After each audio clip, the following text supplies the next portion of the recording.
Saudara, sebagai kaum paling rentan terdampak iklim akibat emisi energi fosil, perempuan justru jadi kunci kesuksesan penerapan transisi energi terbarukan di masyarakat. Bagaimana kaum Hawa membuktikan perannya dalam percepatan transisi energi terbarukan?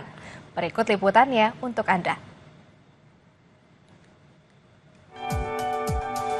Di kawasan kaki Gunung Rinjani, kaum Hawa membuktikan perannya dalam percepatan transisi energi terbarukan.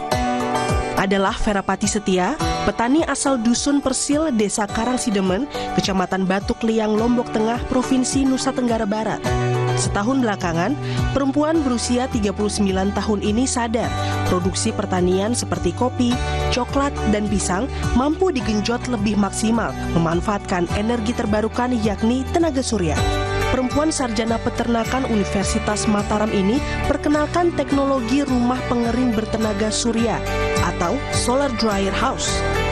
Sejak dibangun tahun 2020, teknologi solar dryer jadi solusi baru persingkat masa pengeringan hasil pertanian di tengah cuaca kawasan kaki Gunung Rinjani yang kerap hujan di sore hari. Setelah adanya ini, kerjaan lebih ringkas gitu, lebih cepat keringnya. Yang dulunya hampir sebulan kita jemur, sekarang sudah kurang dari 20 hari sudah kering kopi kita. Tahun 2023, Verapati juga menambah pembangkit listrik tenaga surya atap (PLTS atap) untuk menyangrai kopi dan kegiatan di rumah produksinya. Seiring prosesnya, Verapati tak menyangka energi terbarukan berdampak signifikan terhadap keuangan rumah tangganya. Sekarang lebih sedikit kita keluarkan untuk pengolahannya, jadinya lebih meningkat lah. Selisihnya bisa 1.500.000 yang satu kali periode pengolahan. Rumah pengering dan alat penyangrai kopi tenaga surya jadi fasilitas bersama kelompok wanita tani KWT Kaki Rinjani yang beranggotakan Verapati dan 37 perempuan lainnya. KWT Kaki Rinjani juga mengembangkan energi biogas berasal dari kotoran sapi. Alhasil, kelompok perempuan tani ini kini tak perlu membeli gas LPG untuk kebutuhan dapur sehari-hari.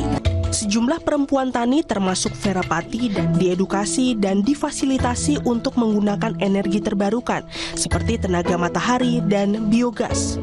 Dari situ kami melihat ternyata salah satu isu yang cukup melekat itu adalah di energi terbarukan ini yang terkadang mereka kesulitan untuk mengakses energi sebenarnya.